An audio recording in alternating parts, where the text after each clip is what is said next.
El tema de esta reflexión es influencia del demonio en el momento actual. La renovación espiritual carismática está mostrando de una parte el poder infinito del Espíritu Santo y de otra el gran poder del demonio, llamado por el mismo Jesucristo, príncipe de este mundo. Estamos frente a estas dos fuerzas,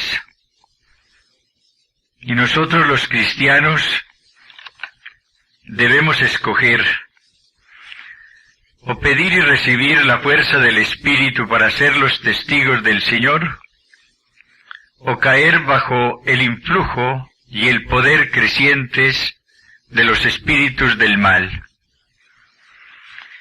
En el bautismo renunciamos a Satanás y a todas sus obras para pertenecer únicamente a Cristo. Desafortunadamente, esto muchas veces no tiene cumplimiento en nuestras vidas. La renovación nos presenta la feliz oportunidad de decidirnos de nuevo por el Señor y de renunciar de una manera consciente y total al demonio y a todo lo que él puede y quiere hacer en nuestras vidas. Si examinamos la conducta de los cristianos, tenemos que lamentar la dolorosa realidad. Es creciente el número de personas que simultáneamente con su fe religiosa tienen un gran aprecio por todo lo que el mundo de la superstición les ofrece. La adivinación, la magia, el ocultismo, los poderes mentales. Todo esto está acaparando la atención de millares y millares de católicos. Es este uno de los grandes males de nuestra época. Nos ha faltado más decisión a los pastores en este campo. Hemos creído tal vez que se trata de cosas superficiales que no merecen la atención. Y sin embargo, el reino del demonio crece por este medio. Y nosotros, pastores, tenemos que enfrentarnos con valor, con la fuerza del Espíritu, a este poder, desenmascararlo, mostrarle a los cristianos dónde está la verdadera fuerza, invitar a todos a luchar contra todo lo que está desviando a muchos y los está apartando progresivamente del Señor. Ya desde el Antiguo Testamento escuchamos muy clara la voz del Señor contra todas estas prácticas. En el libro del Levítico encontramos la gran norma: no os dirijáis a los nigromantes, ni consultéis a los adivinos, haciéndoos impuros por su causa. No practiquéis encantamiento ni astrología. Si alguno consulta a los nigromantes y a los adivinos, yo volveré mi rostro contra él. Y en el capítulo 18 del libro del Deuteronomio hallamos estas palabras del Señor: no ha de haber en ti nadie que haga pasar a su hijo o a su hija por el fuego, que practique adivinación, astrología, hechicería o magia, ningún encantador ni consultor de espectros, ni adivino, ni evocador de muertos, porque todo el que hace estas cosas es una abominación para Yahvé tu Dios, y por causa de estas abominaciones desaloja Yahvé tu Dios a estas naciones delante de ti. La palabra de Dios es perentoria, es sumamente clara, y si nosotros de veras la respetamos, debemos acatarla y obedecer lo que ella nos ordena. En otras épocas se pudo decir que eran gentes ignorantes las que rendían culto a la superstición. Hoy no se puede decir lo mismo. Son los pueblos llamados cultos los que tienen grandes adelantos científicos, los que rinden pleitesía a todos estos cultos, a toda esta adivinación, a toda esta magia, a toda esta superstición, a todo el mundo del espiritismo. Quien visite a Alemania, a los Estados Unidos, naciones que figuran entre las más cultas, encontrará cómo aumentan las revistas y libros sobre estos temas y cómo crece también el número de personas dedicadas a explotar estos medios. Y todo porque las gentes las buscan como a una gran solución de sus problemas. Mel Tari, un oriental que se convirtió al Señor y visitó después la gran nación norteamericana, expresa así sus sentimientos.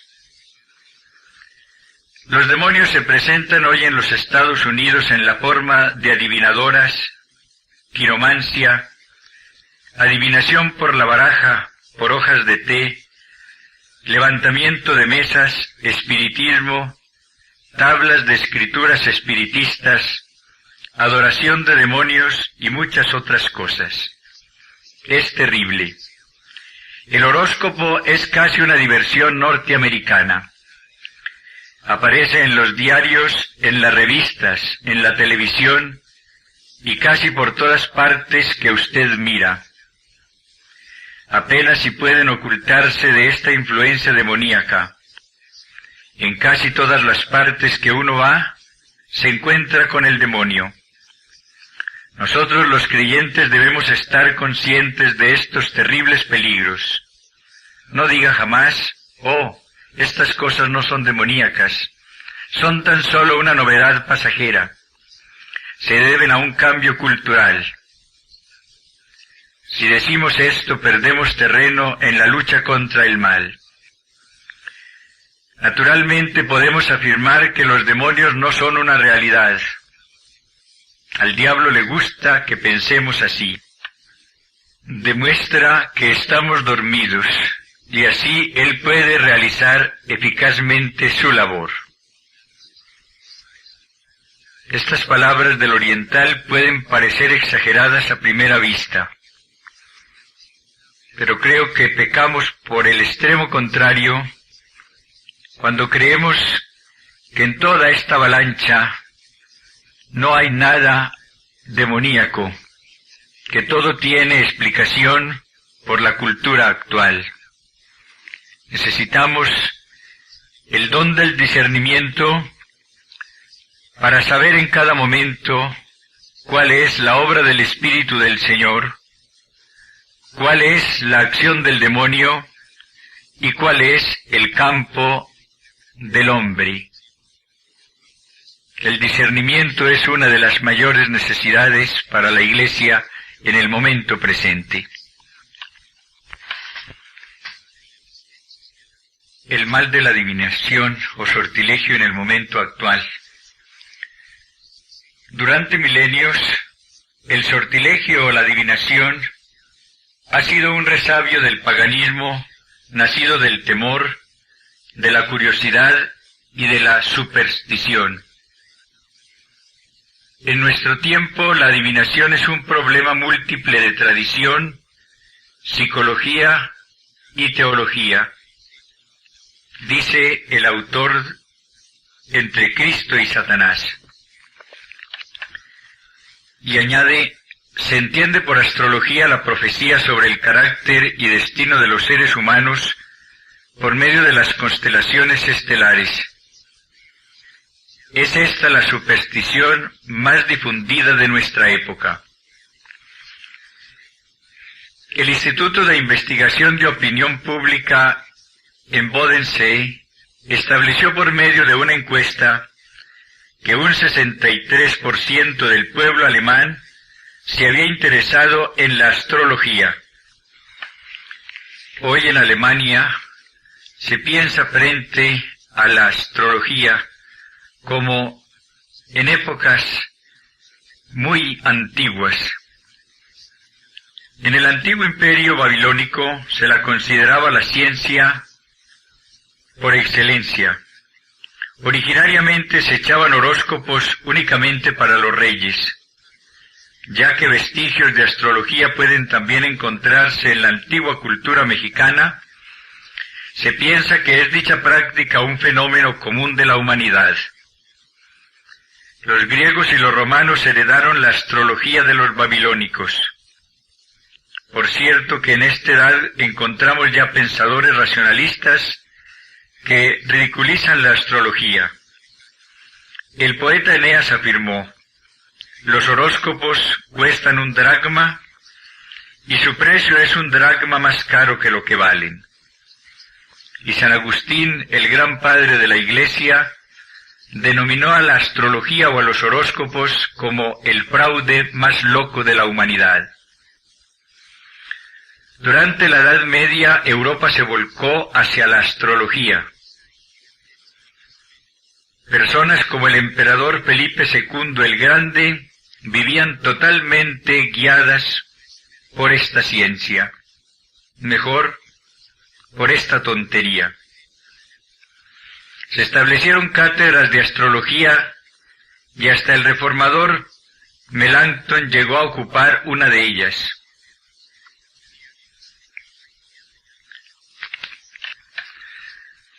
Después de la era del racionalismo, la ola astrológica decreció, pero con motivo de las dos guerras mundiales, la astrología volvió a tomar fuerza. En 1930 se echaron horóscopos para Hitler, muy contradictorios entre sí. El horóscopo de Hess predijo que estaba destinado a producir una reconciliación con Inglaterra. Quizá fue esa la razón por la cual realizó su espectacular viaje, que aún lo mantiene en la cárcel. ¿Qué matiz tiene hoy la astrología? Hay una discrepancia entre la forma supuestamente científica y la forma popular del así llamado horóscopo de puntos solsticiales.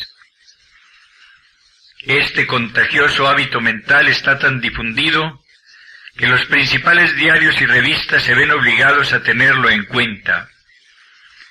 ¿Cuál periódico de Colombia, cuál revista frívola no trae todos los días el horóscopo porque lo exigen los lectores? Se nos dice que en los Estados Unidos alrededor de 170 diarios y revistas publican el horóscopo del día. También se sabe que existen alrededor de 25.000 astrólogos bien remunerados. Es la triste realidad en todas nuestras naciones. Colombia no es, ni mucho menos, una excepción. ¿Cuál es la razón fundamental para que nosotros no aceptemos la astrología bajo el punto de vista cristiano? No nos lo permite su origen pagano. Para las personas de la antigüedad, la astrología tenía un matiz religioso. Las estrellas equivalían a los dioses. En el curso de las edades, este carácter religioso de la astrología desapareció, pero se mantienen prácticamente idénticos principios. En la astrología hay siempre una falta de fe en el dominio absoluto del Señor. Científicamente no tiene valor alguno. El mantener las viejas reglas astrológicas implica una contradicción insoluble. En el curso de 26.000 años, el eje de la Tierra cambia totalmente de posición. El astrólogo de hoy no ve los planetas de la misma forma como sus colegas de 4 o 5.000 años atrás. Además de esto, varios otros planetas han sido descubiertos.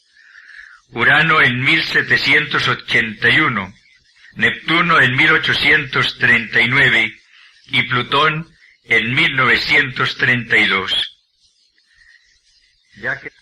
Hay que añadir a esto que muchas veces los resultados de estas consultas han sido funestos para muchas personas que han llegado a cometer errores irreparables por dar crédito a lo que estos horóscopos les indican.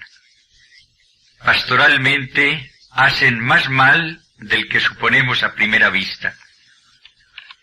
Un gran científico alemán afirma con razón: los efectos de la psicología de la superstición son peligrosos.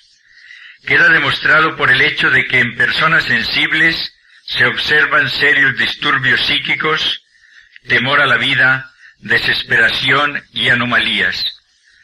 La astrología paraliza la iniciativa y la facultad de discernimiento, embrutece y lleva a la falta de reflexión, uniforma la personalidad hacia una inercia de fondo. Los mismos astrólogos lo expresan con más claridad si cabe. El renombrado astrólogo Berle designa la astrología como poder oculto, es decir, como arte de la adivinación.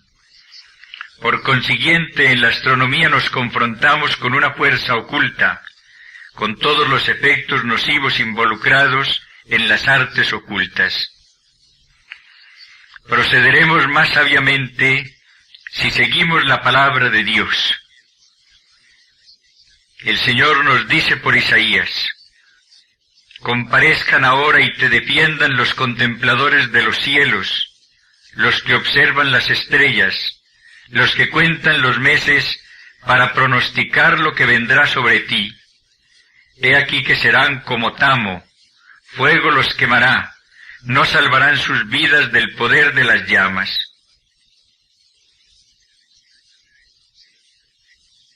Para la palabra de Dios, la astrología es adoración pagana de ídolos, apostasía del verdadero Dios. Hemos olvidado la trascendencia del primer mandamiento: tener únicamente un Dios, adorar solamente a nuestro Dios, rendir culto verdadero solamente a nuestro Dios. La cartomancia. Otra manera muy frecuente de usar la adivinación es por medio de cartas. Los romanos poseían ya un sistema de pequeñas tablillas con símbolos inscritos en ellas. En el siglo VIII aparecieron las cartas. La técnica de la cartomancia es bastante sencilla. Algunas cartas tienen ciertos significados. Con 32 naipes hay miles de combinaciones. Los problemas, sin embargo, que se presentan con la adivinación por medio de las cartas son múltiples, tanto en el campo de la salud como en el pastoral. Muchos dirán que siempre se trata en este campo de tonterías.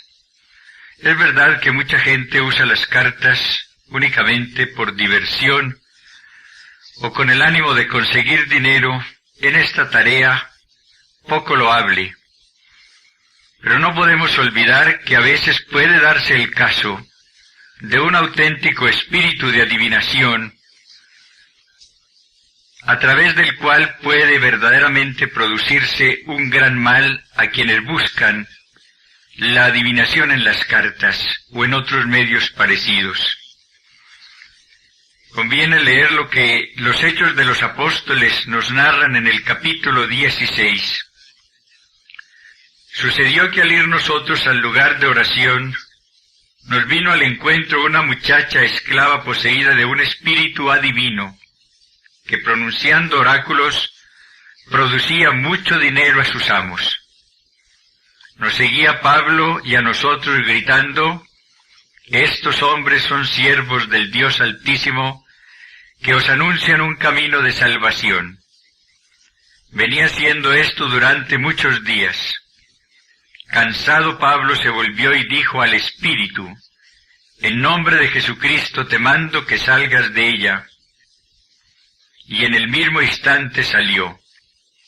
Al ver sus amos que se les había ido su esperanza de ganancia, prendieron a Pablo y a Silas y los arrastraron hasta el ágora ante los magistrados.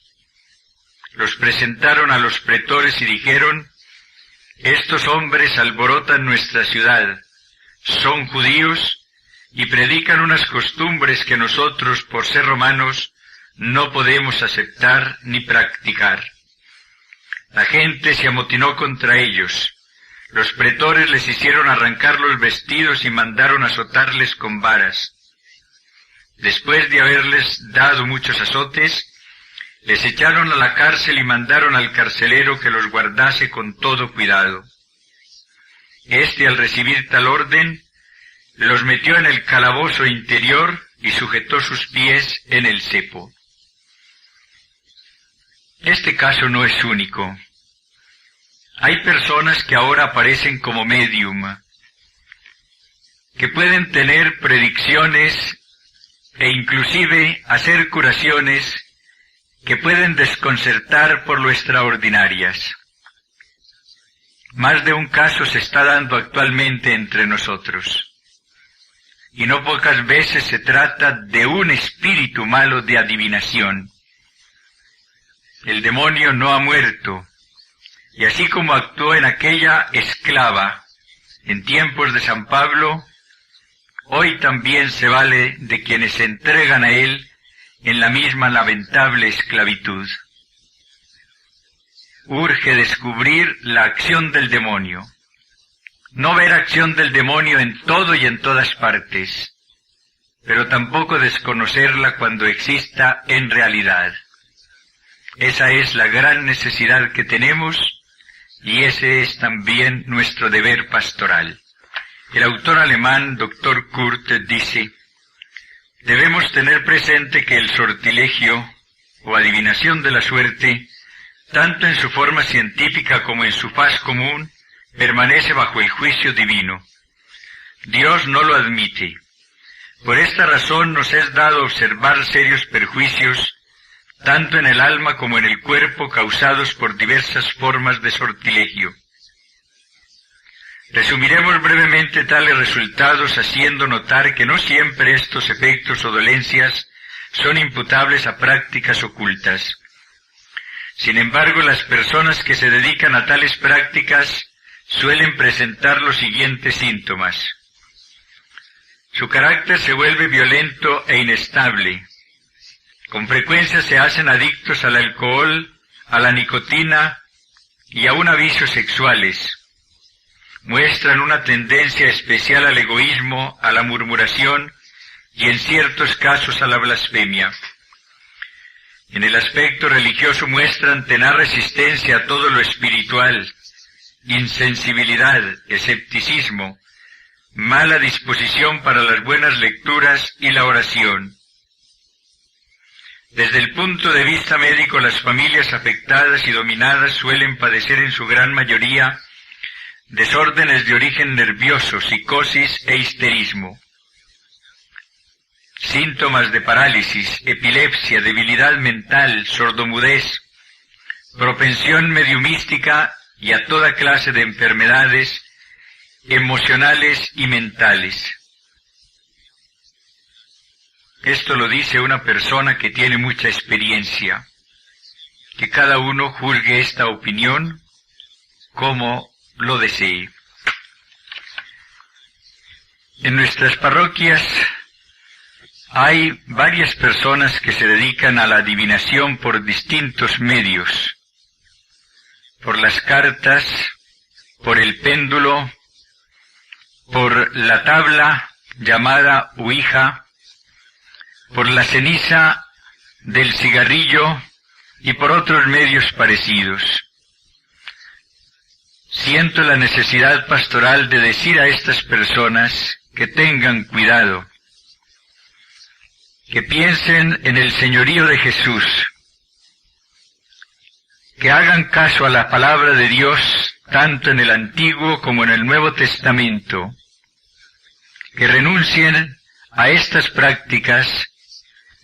De esa manera serán mejores en su vida cristiana, evitarán peligros para ellas y para muchos otros. Es penoso tener que decir que muchas veces personas que debieran dar ejemplo de seriedad cristiana se prestan con su conducta a que los adivinos se vean fortalecidos en su posición, porque estas personas acuden a ellas y aún las recomiendan. Es necesario que nuestro cristianismo sea cada vez más serio, más sólido, más profundo, que tenga como centro al Señor y que tenga como guía a su Espíritu. Todo lo que nos aparte de este ideal debe ser rechazado francamente por todos nosotros.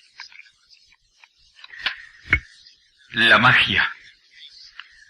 Uno de los peores males que tenemos actualmente en la Iglesia es el auge de la magia en sus distintas formas. ¿Qué entendemos por magia? Las opiniones son diversas según sean emitidas por un psicólogo, por un médico, por un filósofo, por un ocultista convencido. Pero podemos decir que la magia es el discutido arte que pretende conocer y dominar el reino de los espíritus, el humano, el vegetal y el animal, y aún la misma materia inerte, por medios extrasensoriales, en virtud de ceremonias secretas.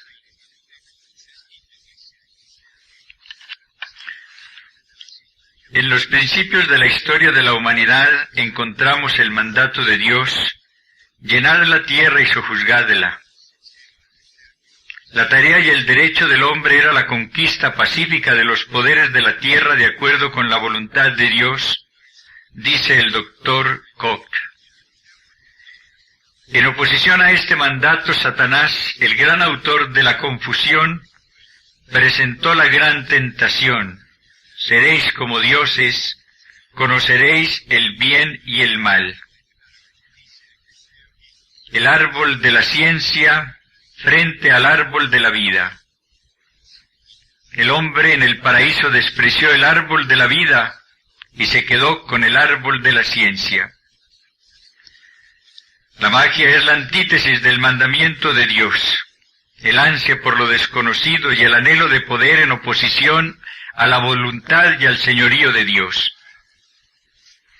La humanidad se encontró en una encrucijada: o subordinación voluntaria a Dios, o avidez de conocer y adquirir poder por encima de las leyes y barreras divinas impuestas a la naturaleza. En la actualidad sucede lo mismo.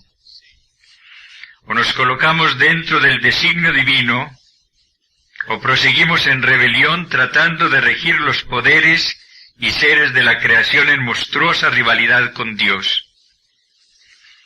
Por lo tanto, la magia es la mayor de las rebeliones de la humanidad desde el principio hasta la época actual. Es el clímax de la sublevación del hombre en contra de Dios. La renovación espiritual carismática nos permite descubrir la gran realidad: Cristo es el Señor, y nos aleja de todo lo que pueda ir contra este señorío de Jesús. Esta renovación espiritual nos hace descubrir cada día mejor cómo debemos buscar siempre el árbol de la vida, a Jesús, que es el camino, la verdad y la vida, y cómo debemos alejarnos del árbol de la ciencia, en el cual nosotros queremos ser como dioses. Frente a un Dios que se ha hecho hombre para salvarnos, sentimos más horror por el primer pecado, cuando el hombre, al acercarse al árbol de la ciencia del bien y del mal, quiso ser como Dios y que cayó por eso en el abismo profundo del pecado. La renovación es el gran don que está recibiendo la Iglesia en este momento maravilloso de su historia. La división de magia en negra y blanca es muy antigua. Se entiende por magia negra la practicada con la ayuda de poderes demoníacos, y por magia blanca cuando en el ejercicio del poder se emplea el nombre de Dios, se invoca a la Santísima Trinidad. Es la magia negra bajo un disfraz piadoso. Esta magia blanca, practicada por muchos, aún cristianos, bajo un manto de piedad, tiene también su fondo malo, aunque muchas veces no se cree en él. Con razón San Pablo escribe a los Corintios en su segunda carta que Satanás se transforma en ángel de luz. El campo de la magia es muy amplio. Se la emplea para curación y provocación de enfermedades. Quizás parezca raro que muchas enfermedades pueden ser curadas con la ayuda del demonio. Él tiene suficiente poder para lograr esto, y muchas veces lo hace precisamente para engañar, para desorientar, para corresponder a quienes han puesto en él también su confianza. Con frecuencia se emplea la magia para perseguir a determinadas personas, para causarles mal. Son los maleficios que abundan en varias regiones y que causan a las personas a veces males muy grandes. Puede inclusive la magia en un momento dado llegar hasta causar la muerte de otra persona. El empleo de las fuerzas demoníacas, de las fuerzas del mal, por odio al hombre, es desastroso en muchos casos. Causa más penas, mayores sufrimientos de los que imaginamos.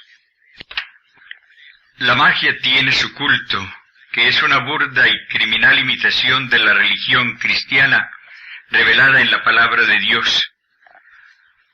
La liturgia mágica es la contrapartida del culto bíblico en todas sus formas. Una acción mágica está compuesta generalmente de 4 partes: invocación, conjuro, acción simbólica y uso de los fetiches. La invocación es dirigida bien a la Trinidad o a Satanás, y ello es lo que decide su carácter de magia negra o magia blanca. La invocación es la contrapartida de nuestra manera de dirigirnos a Dios, como Jesús nos enseñó en el Padre Nuestro. El conjuro es una imitación de aquella parte de nuestras oraciones en las cuales apelamos a las promesas de la palabra de Dios. La acción simbólica es muchas veces una imitación de nuestro postrarnos como acto simbólico de respeto o de la misma imposición de manos bíblica. El fetiche es un objeto material al que se le atribuye poder mágico y parece imitar los símbolos materiales del agua, pan, vino, aceite que usamos en los sacramentos, especialmente en la Sagrada Eucaristía.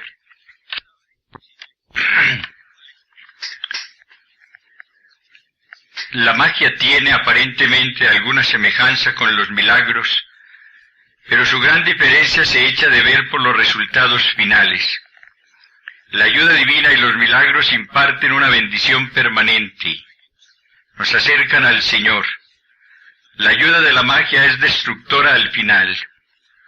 la aparente ayuda mágica se paga con terribles perjuicios en otras esferas, a veces incluso en el sentido físico y siempre en el sentido moral y espiritual. Satanás engaña terriblemente a sus víctimas. Ojalá se tenga esto en cuenta. Muchas personas que acuden a los magos para que curen algunas enfermedades que padecen ellas, reciben a veces curación en este campo, pero después presentan síntomas peores en otra área de su persona. Esto lo demuestra la experiencia.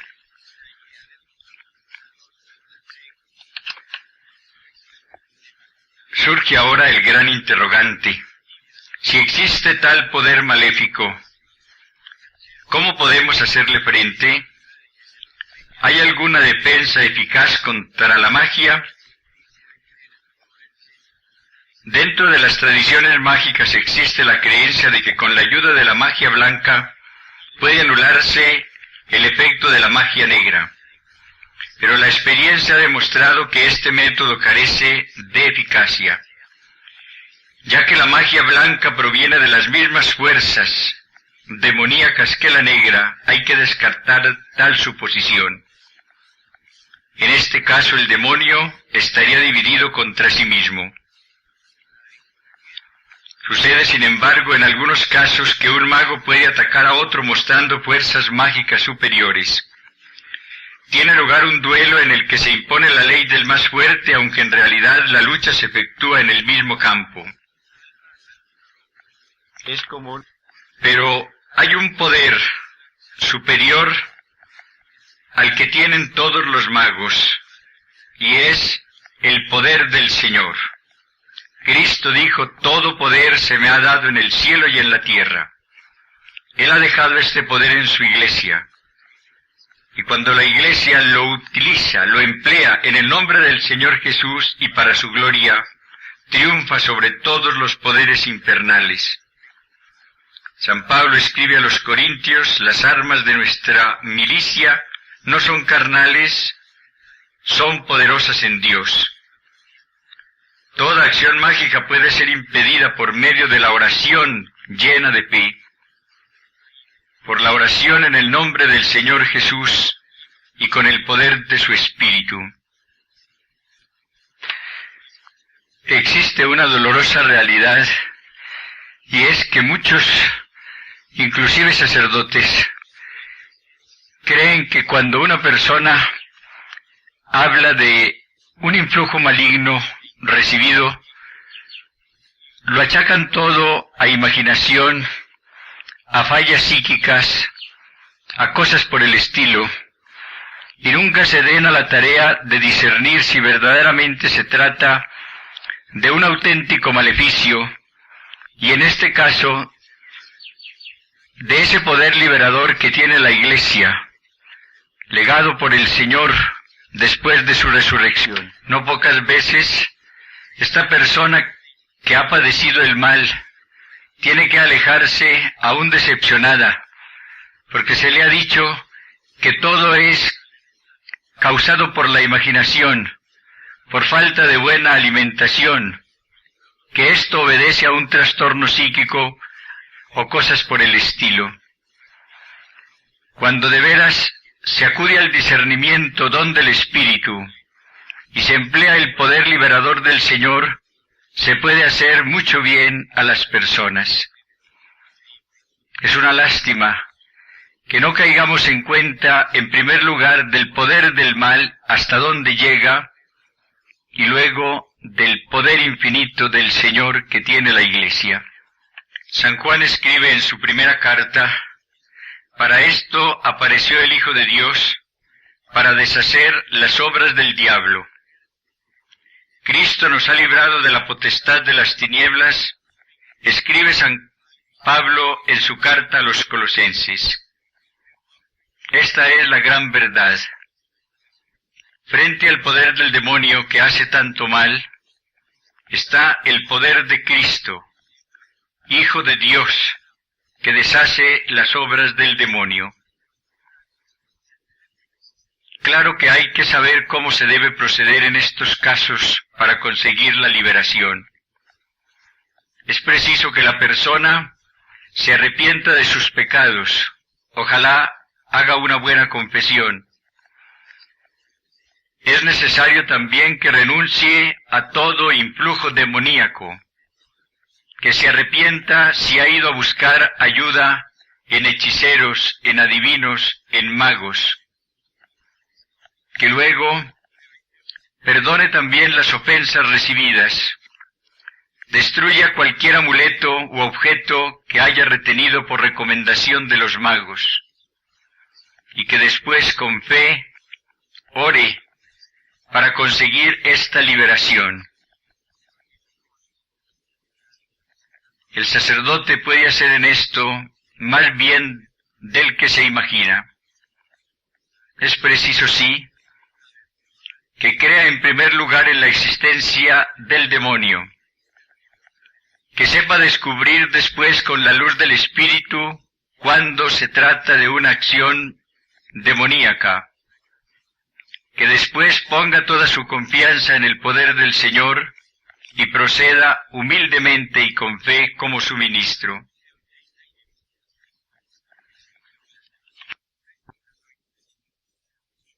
Recordemos que cuando hay dominio mágico, no se trata de una enfermedad, y que en este caso serán inútiles todos los tratamientos médicos.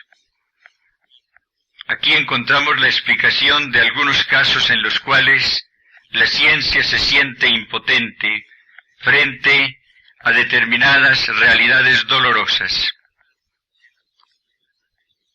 Puede tratarse de una acción demoníaca, y solamente entonces el poder del Señor, ese poder que ha dejado en su iglesia, podrá causar la liberación. No se trata de sanar una enfermedad, sino de liberar de una opresión demoníaca. El espiritismo. Este es otro mal muy grave al cual tiene que enfrentarse la Iglesia también en este momento. En algunos países como Brasil, el espiritismo es una tremenda amenaza y realidad. Entre nosotros toma fuerza también en nuestros días. La palabra espiritismo viene del latín spiritus. Representa la tentativa de comunicar con los muertos, de recibir de ellos mensajes y también beneficios en algunos casos. A pesar de todo lo que se diga, es indudable que las actividades espiritistas causan graves daños a la vida espiritual de la persona. Puede en ocasiones conseguirse algún beneficio en el campo corporal, pero los males en la persona serán siempre funestos. Pero aquí también podemos afirmar que la liberación del poder y consecuencias del espiritismo en todas sus formas son posibles con el poder del Señor y solamente con este poder. La ciencia médica o psicológica no entiende el carácter espiritual de tales supuestas enfermedades. Pero los cristianos sabemos que porque Cristo murió en la cruz y resucitó, no debemos sentir ningún temor cuando tratamos de ayudar a personas subyugadas por el ocultismo. Todos los poderes ocultos se tornan impotentes ante el Señor Jesús. El canto de triunfo del Nuevo Testamento es: Cristo, habiendo despojado a los principados y a las potestades, los exhibió públicamente, triunfando sobre ellos en la cruz. Esto es lo que escribe San Pablo a los Colosenses. La diestra de Jehová hace proezas, dice el Salmo 118. Por eso San Pablo exclama: gracias sean dadas a Dios, que nos da la victoria por medio de nuestro Señor Jesucristo.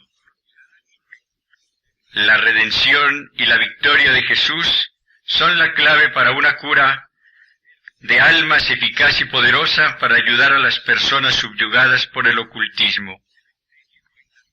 Claro que también aquí es necesario saber, primero discernir y luego cómo se debe actuar. El doctor Kurt, en el libro mencionado, dedica un capítulo a problemas y conjeturas sobre estos temas, y allí expresa lo siguiente. Teoría psicológica. La persona que cree en el ocultismo y trata con la magia sucumbe a sus prácticas. Inconscientemente cumple él mismo lo que quiere obligar por medio de sus manipulaciones mágicas. Se hace víctima de una autosugestión. Esto afirman quienes no quieren atribuir los fenómenos a causas mayores.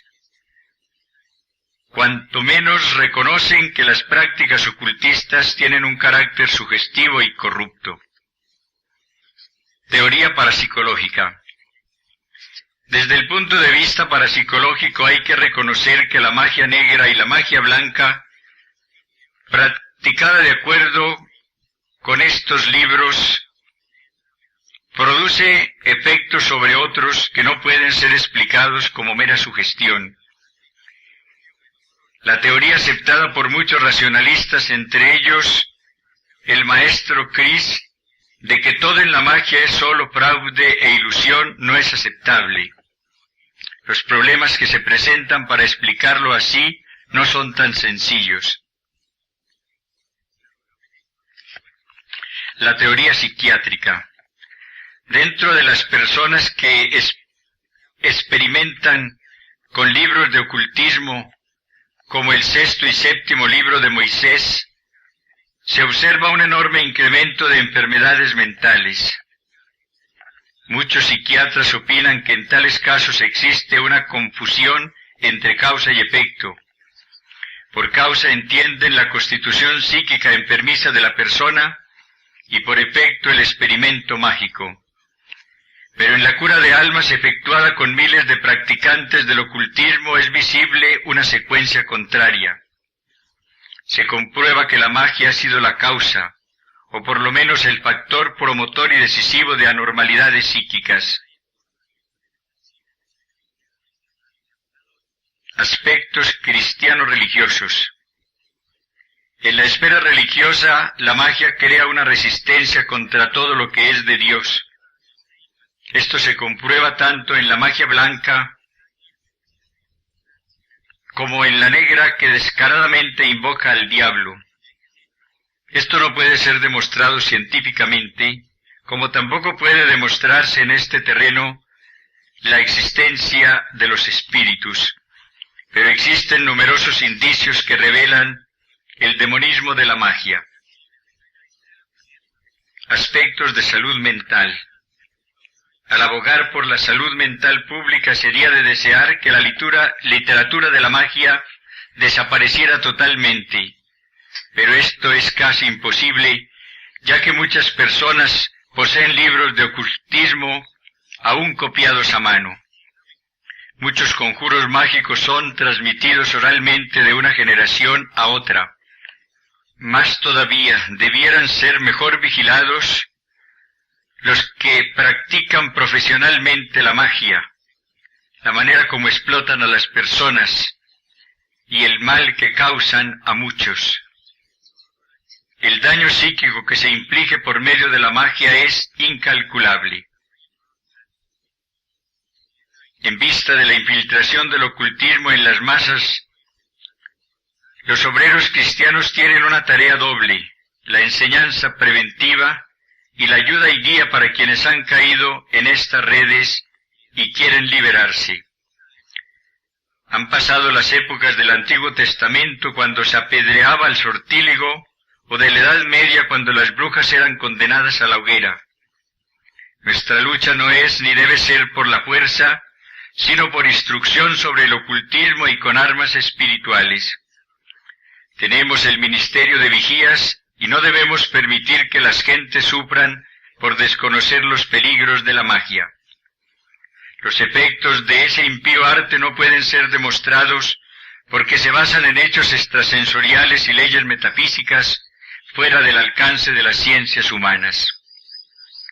Además de la obra de advertencia, sigue el cuidado pastoral de la persona que ha estado bajo el dominio de la magia, ya que la sujeción ocultista pertenece al terreno de lo espiritual. No puede ser tratado meramente por la psiquiatría ni por la psicoterapia.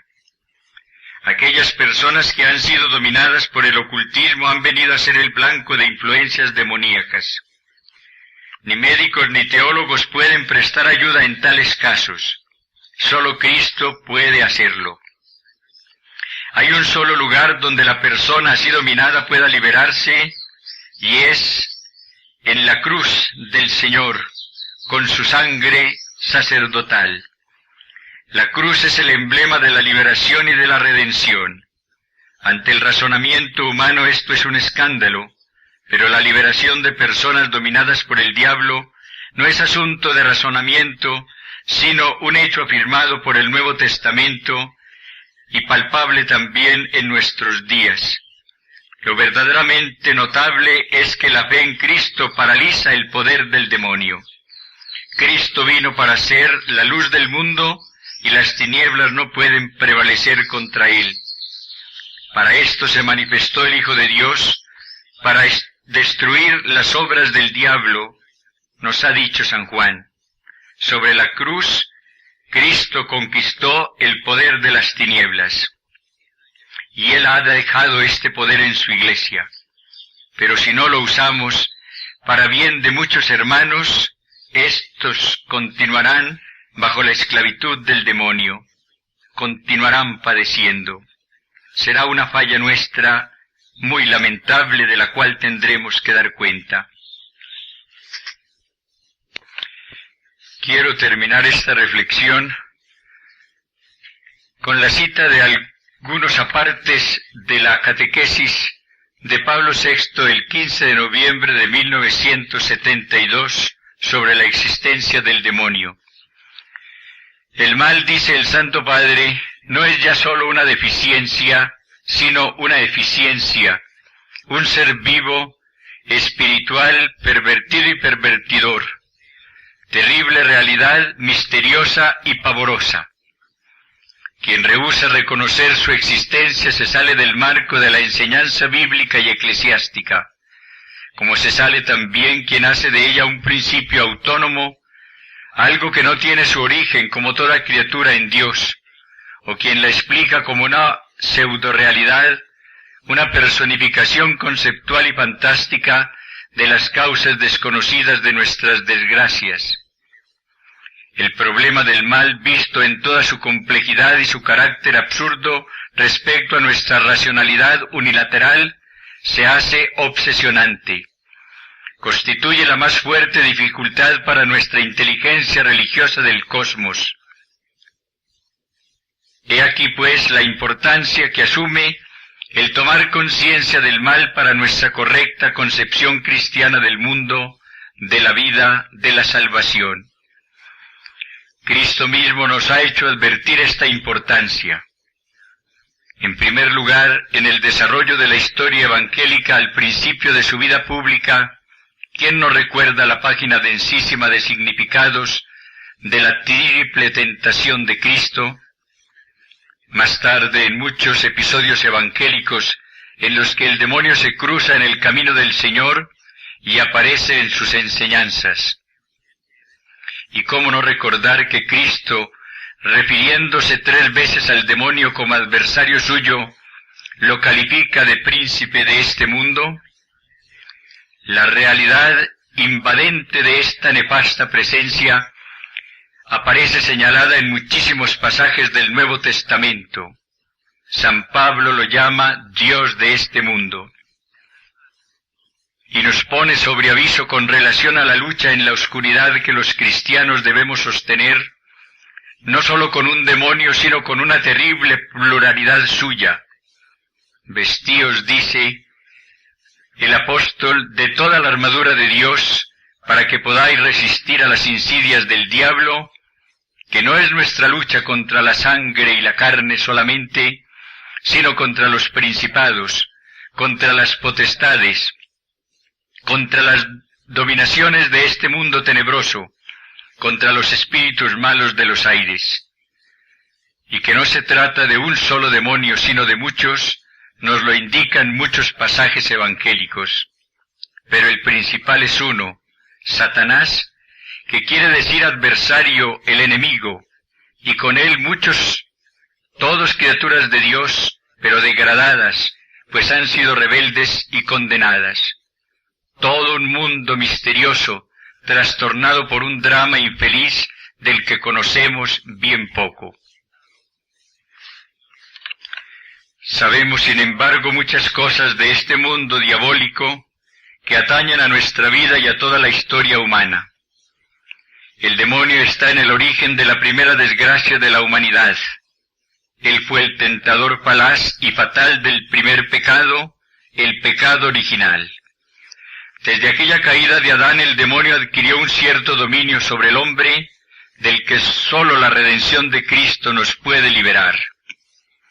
Es historia que dura todavía. Recordemos los exorcismos del bautismo y las frecuentes referencias de la Sagrada Escritura y de la liturgia a la agresiva y oprimente potestad de las tinieblas. Es el enemigo número uno, el tentador por excelencias. Sabemos así que este ser oscuro y turbador existe realmente y que actúa todavía con traicionera astucia. Es el enemigo oculto que siembra errores y desventuras en la historia humana. Debemos recordar la reveladora parábola evangélica del trigo y la cizaña. Este capítulo sobre el demonio y sobre el influjo que puede ejercer, lo mismo en cada persona que en comunidades y sociedades enteras, o en los acontecimientos, sería un capítulo muy importante de la doctrina católica que habría que estudiar de nuevo, mientras hoy se estudia poco. Algunos piensan que van a encontrar en los estudios psicoanalíticos y psiquiátricos o en experiencias espiritísticas, hoy por desgracia tan difundidas en algunos países, una compensación suficiente. Se teme recaer en viejas teorías maniqueas o en terribles divagaciones fantásticas o supersticiosas. Hoy se prefiere mostrarse fuerte y sin prejuicios, adoptar una actitud positivista, aunque después se dé crédito a tantas gratuitas ideas supersticiosas, mágicas o populares, o aún peor, se abra la propia alma bautizada, visitada tantas veces por la presencia eucarística y habitada por el Espíritu Santo, a las experiencias licenciosas de los sentidos, a aquellas deletéreas de los estupefacientes, o también a las seducciones ideológicas de los errores de moda, fisuras estas a través de las cuales el maligno puede fácilmente penetrar y alterar la mentalidad humana. Nuestra doctrina se vuelve incierta, oscurecida como está por las mismas tinieblas que circundan al demonio. Pero nuestra curiosidad, excitada por la certeza de su múltiple existencia, se hace legítima con dos preguntas. ¿Existen signos y cuáles son de la presencia de la acción diabólica? ¿Cuáles son los medios de defensa contra tan insidioso peligro? Todo lo que nos defiende del pecado nos separa por ello mismo del enemigo invisible. La gracia es la defensa decisiva. La inocencia asume un aspecto de fortaleza. Y todos recordamos además en qué gran medida la pedagogía apostólica ha simbolizado en la armadura de un soldado las virtudes que pueden hacer invulnerable al cristiano. El cristiano debe ser militante, debe vigilar y ser fuerte, y a veces debe recurrir a algún ejercicio ascético especial para alejar determinadas incursiones diabólicas. Jesús nos lo enseña indicando como remedio: no te dejes vencer del mal, antes vence al mal con el bien.